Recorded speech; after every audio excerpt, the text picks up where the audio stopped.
Report story. About half an hour after their fight with the snake, the boys were woken up by a scream.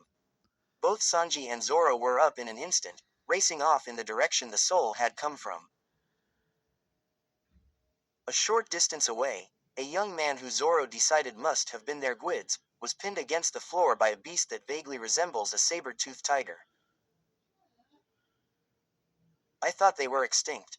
Sanji muttered. They will be soon. Zoro replied. The man saw them charge through the brush and panicked. No, don't kill her. She's the last of her kind. At the very last minute, Sanji was able to redirect his hit and Zoro flipped his blades over so he was striking with the blunt side.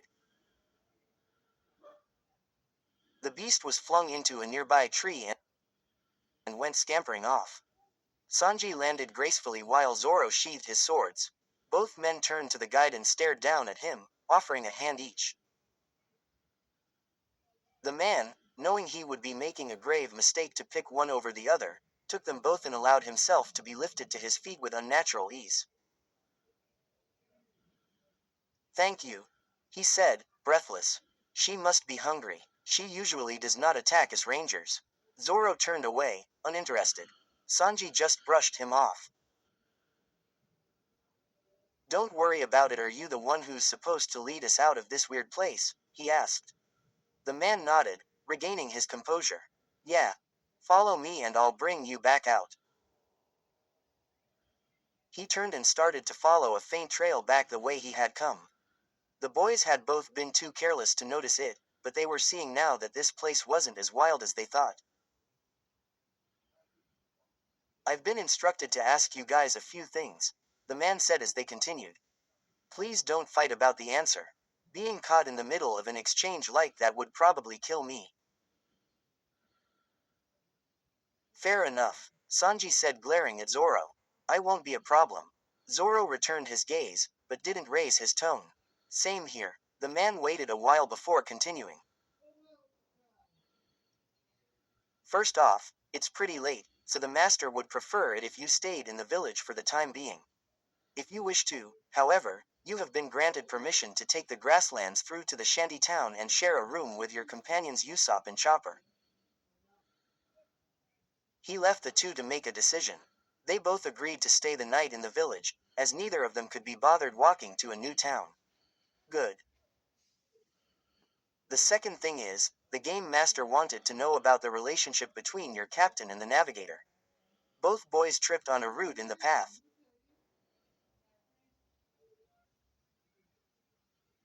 What? They both yelled. Zoro burst out laughing while Sanji went completely pale. There is nothing there, the blonde said, looking cross. Oh yes there is. Zoro chuckled. Hate to break it to you, Love Cook, but the captains have been eyeing Nami up for a while now, and she's as good as his. There is no way Nami would ever choose someone like Luffy over me. Sanji countered. Oh yeah, how can you be so sure? Zoro teased. Why you little? Sanji growled, turning to have a go at Zoro. Whoa, whoa, whoa, the guide intervened. That's all I need to hear, he said. They walked on in silence for another 15 minutes or so until they reached the main door. The man knocked on it 3 times and it swung open with a satisfying clunk. The man walked out first, with Sanji and Zoro coming out behind him, looking as badass as ever. The guards themselves took a step back to let them pass. The sun had disappeared long ago, and the streets were pretty much empty. Zoro and Sanji were led to a pub, where they were to stay the night. They were told to get up early in the morning to get tailored for the final event. Knowing this, they were very quickly asleep. Promoted stories. You'll also like Gomen, Captain, 42.8K 1.3K. Book 1. No regrets, right? It's been 2 years since the Battle of Marineford. 2 years since the Straw Hats were separated. After taking off from Amazon Lily with Law. Unexpected Love. 1272. Monkey D. Luna is no ordinary girl. She was born different. She can manipulate plants' life. She is the twin sister of Monkey D. Luffy. Like her brother, she wants to be a pirate with one punch. 27.4K1K. One Piece XOPM. Reader. And quat. YN and quat. Degree. Degree. Degree. Filled circle, hollow circle degree. Degree. Degree. Wine for your sake, Zoro XOC.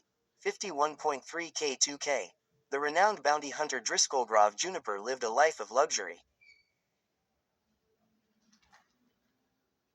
The luxury of picking her prey. The luxury of going home with a fat stack of cash while a pirate W. One Piece. The alternative revision. 1.2K30. The story will be changed but in future. Still the storyline same just bit change since there will be character insert into the story changing the timeline disclaimer. Gorgeous Blue, One Piece Live Action, Nami. 21.7K871. And quat, Ocean Blue Eyes looking in mine. I feel like I might sink and drown and die. And quat.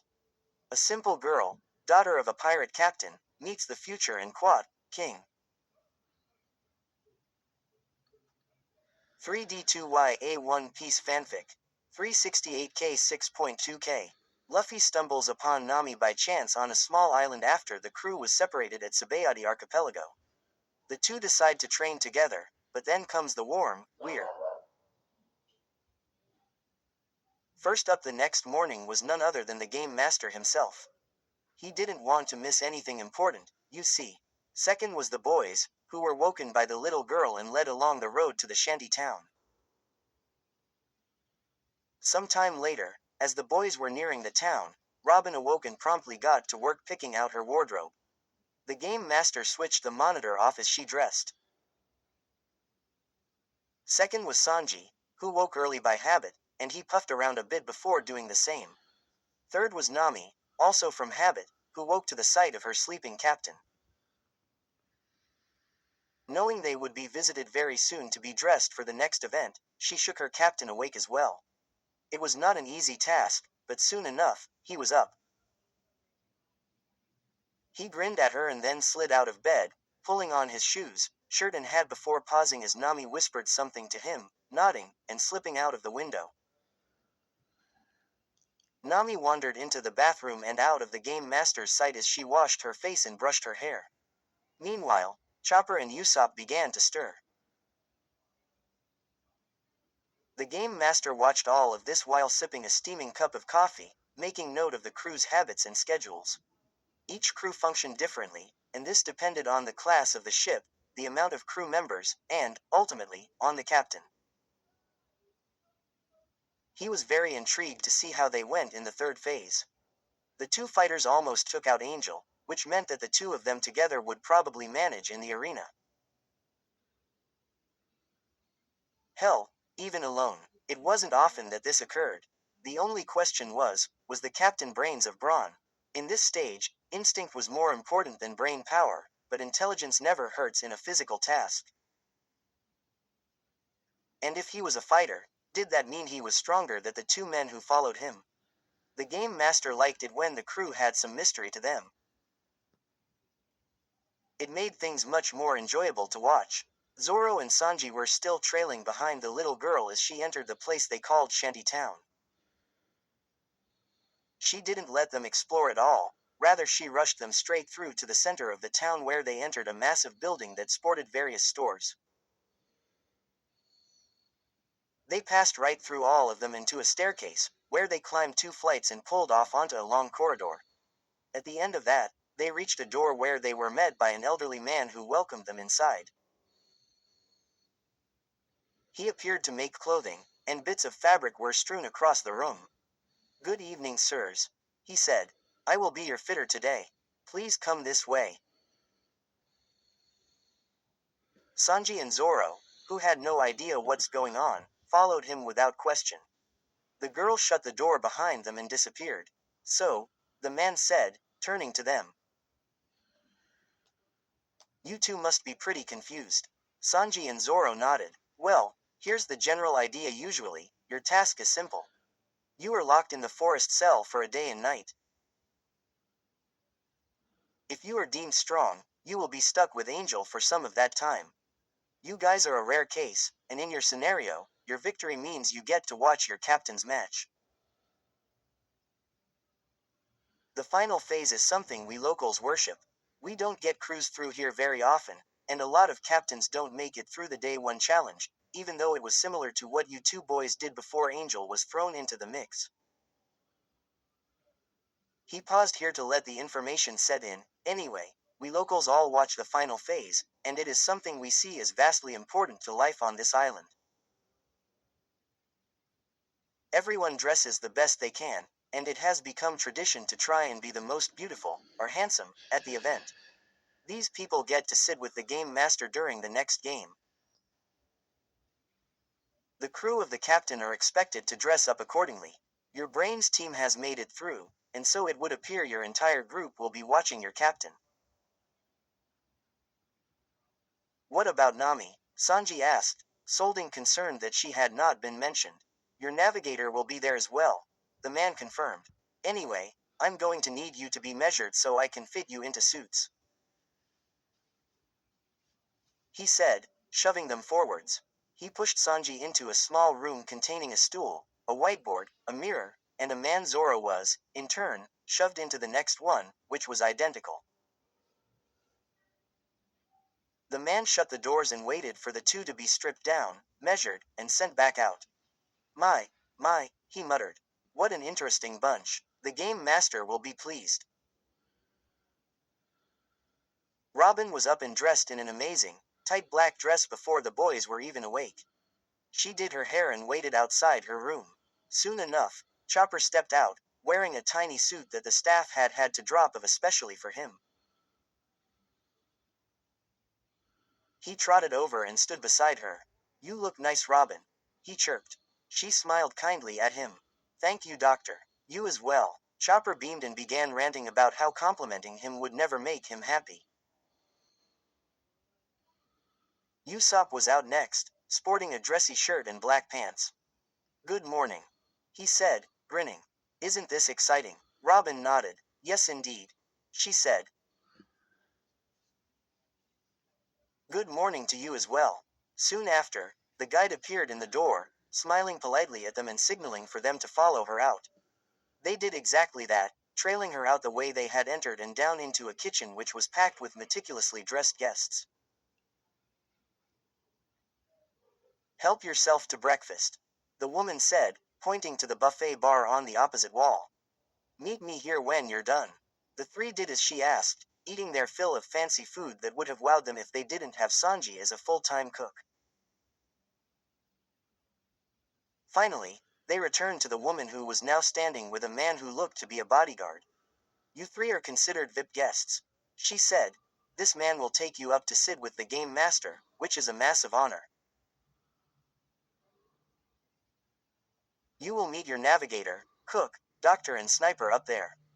The small group followed the bodyguard into the crowded street and towards the massive stadium in the center of the town, where they were brought around to a secret side entrance and through a variety of twisting halls and stairs until they reached a small room. It was filled with expensive-looking furniture, and had a food bar in the center. Transponder sails were lined up along a bench that was connected to a wall made entirely of glass. In the middle of the bench was a massive chair, with the best possible view of the stadium that lay beyond. The group of three were instructed to take the 3 seats to the left of this chair, which they did. The bodyguard then wandered back to the door and stood guard. The stadium will begin to fill up soon, he said, standing completely still. If you would wait here until then, it would be much appreciated.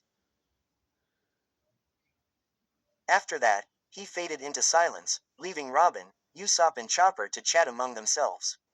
Luffy had only just managed to clamber back in through his window when there was a knock on the door. Come in, he said, standing up straight and closing the window suspiciously.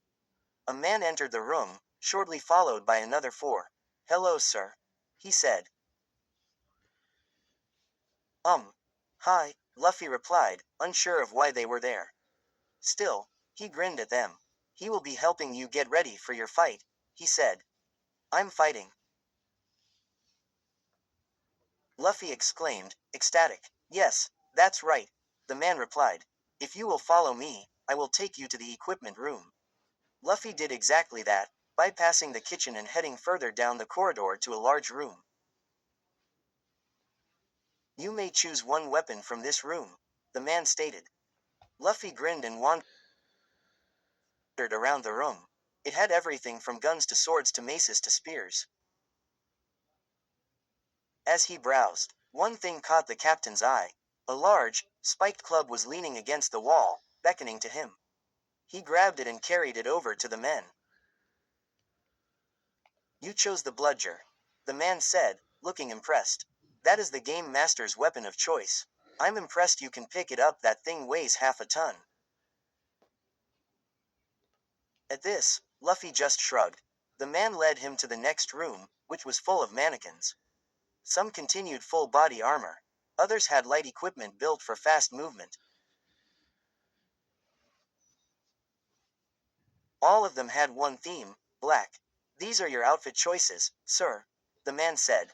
Take your pick. At first, Luffy was too excited by how cool everything was to think about picking one out, but he soon decided on an outfit that consisted of a black top and black shorts, as similar to his usual outfit as he could manage.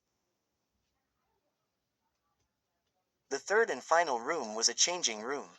Luffy was sent inside to get changed, before returning with his clothes. Of the four men who had accompanied them, three were occupied with the club, and the other one carried his clothes. Before they continued, the man tied a black bandana around the captain's head, explaining that it was a custom. As they walked along the corridor, the men branched off, leaving Luffy to walk with the man. Soon enough, they reached the end of the hall. This is as far as I go, sir, the man said, stopping. If you head through that door, your breakfast is waiting. I will be back to collect you shortly. Luffy nodded and headed to the door alone. I don't know what the hell is going on, Luffy muttered to himself. But it's pretty freaking cool if you ask me, he turned the door handle. Soon after Luffy left, there was a knock on Nami's door. She opened it and was met by a group of four girls, who wheeled in a large trolley containing a white dress. Without a word, they pulled out a corset and turned to Nami, who obediently stripped down and allowed them to dress her. As soon as they were done, they got to work on her hair, weaving it into intricate plaits. Finally they brought out a mirror and stood it up before Nami. She looked stunning, with the white dress hugging her body and flaring at the base just above her ankles. She wore white sandals woven so intricately they almost seemed unreal. Her hair also followed earrings and a necklace as well as a white bracelet. The dress was open at the back, and tied behind her neck, exposing a perfect amount of skin. Nami thanked the women, but they simply nodded and left. Unsure of what to do, Nami just waited awkwardly where she was. Soon after, a man in a suit appeared. Good evening, he said. I will be your personal bodyguard until you reach the stadium, he said. If you would follow me, I will take you to where your breakfast is being served. Nami did exactly that, and eventually ended up outside a door at the end of the hallway. I will be back to pick you up shortly, the man said, and motioned for her to open the door. She did, and was met with the sight of a giant table with only two chairs. All around the table were men and women, one side wearing black and the other wearing white. Across from her, a second door was pushed open to reveal her captain, who was dressed all in black. He noticed her immediately and grinned, stepping into the room. Hey Nami, he said. Captain, Nami replied, also smiling. She took her seat at the table and Luffy did the same. The second they were both seated, the people around the outside of the room stepped forwards and served them breakfast. Nami was surprised by the formality of the meal, but Luffy didn't seem to care. He just got right into eating it, wolfing down as much as he possibly could. Nami ate more slowly and carefully, not wanting to spoil her outfit. As soon as he was full, Luffy kicked back in his chair with his hands behind his head, beaming. That was great, he cheered. This place is awesome. Nami chuckled. It is pretty nice, isn't it? Luffy nodded enthusiastically, leaning forwards onto his elbows. He was about to continue when the doors were opened, the two men who had brought the pair to their meal. Sir, if you would come with me, a man on Luffy's side said. Luffy stood, turning to look at Nami over his shoulder. See you soon, he called. Nami waved back. You too, ma'am, the bodyguard instructed.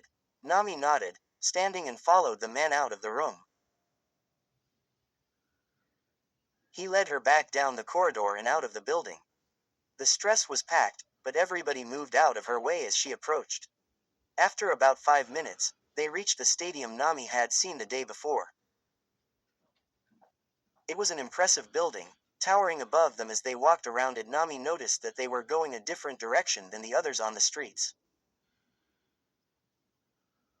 They must be headed to a different entrance. Sure enough, they reached a secluded side door and entered through there, following a winding path that climbed up through the stadium and stopping in front of a door. The man knocked 3 times and the door was opened. Another bodyguard had opened it, and he stepped aside to reveal a flash room.